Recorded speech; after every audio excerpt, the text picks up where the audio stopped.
पैसे ये हर जगह है, हमारी ख्वाहिशें बनाते हैं, हमारे सपनों को उड़ान देते हैं। लेकिन कभी सोचा है कि ये आए कहां से? ये छोटी सी चीज कैसे हमारी दुनिया की जान बन गई? इसका जवाब इंसानों के आपसी व्यवहार में छुपा है। पुराने जमाने के शिकारी लोगों से लेकर आज के डिजिटल युग तक इंसान हमेशा चीजों की अदला बदली के तरीके ढूंढता रहा है। इसी जरूरत ने पैसों की कहानी को जन्म दिया। जरा सोचो, पैसे से पहले का जमाना जब लोग सिर्फ बार्टर करते थे।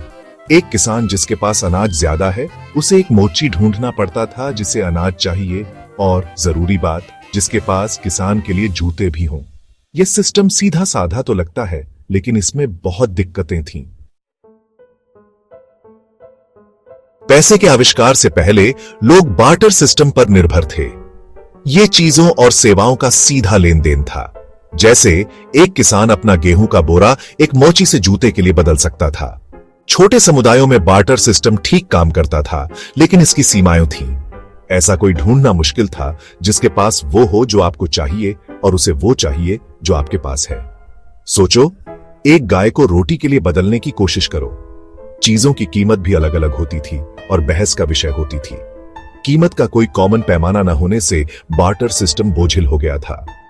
इसी से कमोडिटी मनी का उदय हुआ, जो पैसों के विकास में एक बड़ा कदम था। बार्टर सिस्टम की सीमाओं से पार पाने के लिए लोगों ने कमोडिटी मनी का इस्तेमाल शुरू किया।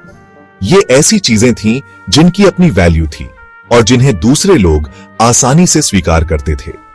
अलग अलग संस्कृतियों में मवेशी, अनाज, नमक, सीपियां और यहां तक कि तंबाकू भी कमोडिटी मनी के रूप में काम आते थे। इन चीजों की वैल्यू ट्रेड के अलावा भी थी। जैसे मवेशी दूध देते थे और खेती के काम भी आते थे। अनाज खाया जा सकता था और नमक खाने को प्रिजर्व करने के लिए जरूरी था। इसी वैल्यू के कारण ये पेमेंट के एक्सेप्टेबल रूप बन गए। लेकिन कमोडिटी मनी के भी नुकसान थे। ये अक्सर भारी होते थे और इन्हें स्टोर करना और ले जाना मुश्किल होता था। जरा सोचो, घर खरीदने के लिए अनाज के बोरे ढोना। इसी से पैसों के विकास का अगला चरण आया, सिक्कों का विकास। सिक्कों के आविष्कार ने एक बड़ी छलांग लगाई। कीमती धातुओं, खासकर सोने और चांदी के ये छोटे पोर्टेबल डिस्क्स ने व्यापार में क्रांति ला दी।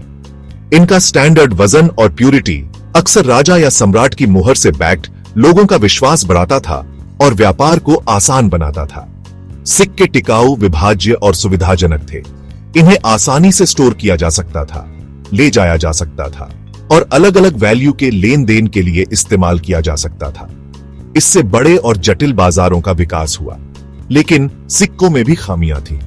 इनकी इनेक्यूएल की जा सकती थी और इनकी कीमत उन कीमती धातुओं की उपलब्धता के साथ बदलती रहती थी जिनसे ये बने होते थे।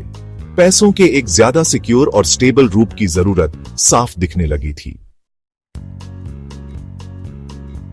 कागजी मुद्रा का विचार ज्यादा सुविधा और सुरक्षा की जरूरत से आया।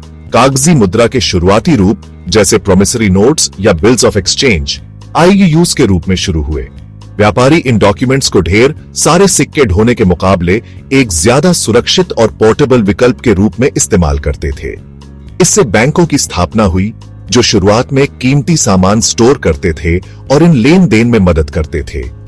लोग अपना सोना और चांदी के सिक्के इन प्रोटो बैंक्स में जमा करते थे और डिपॉजिट के प्रूफ के तौर पर प्रोमिसरी नोट्स लेते थे। फिर इन नोट्स को चीजों और सेवाओं के लिए बदला जा सकता था, जो असल में शुरुआती कागजी मुद्रा की तरह काम करते थे।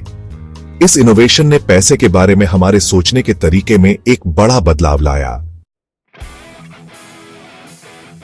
आधुनिक बैंकिंग सिस्टम ने इस कॉन्सेप्ट को और आगे बढ़ाया।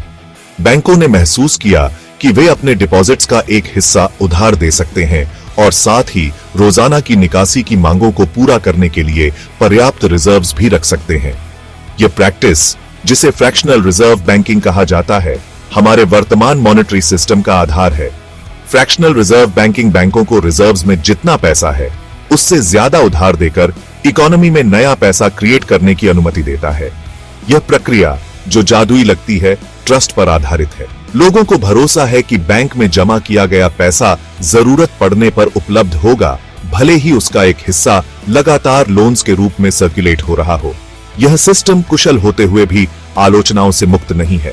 कुछ लोगों का तर्क है कि यह स्वाभाविक रूप से इन्फ्लेशनरी है और अस्थिरता का शिकार है। उदाहरण के लिए 2008 के फाइनेंशियल क्राइसिस ने फ्रैक्शनल रिजर्व सिस्टम के अंदर ज्यादा लेंडिंग और लेवरेज से जुड़े संभावित खतरों को उजागर किया।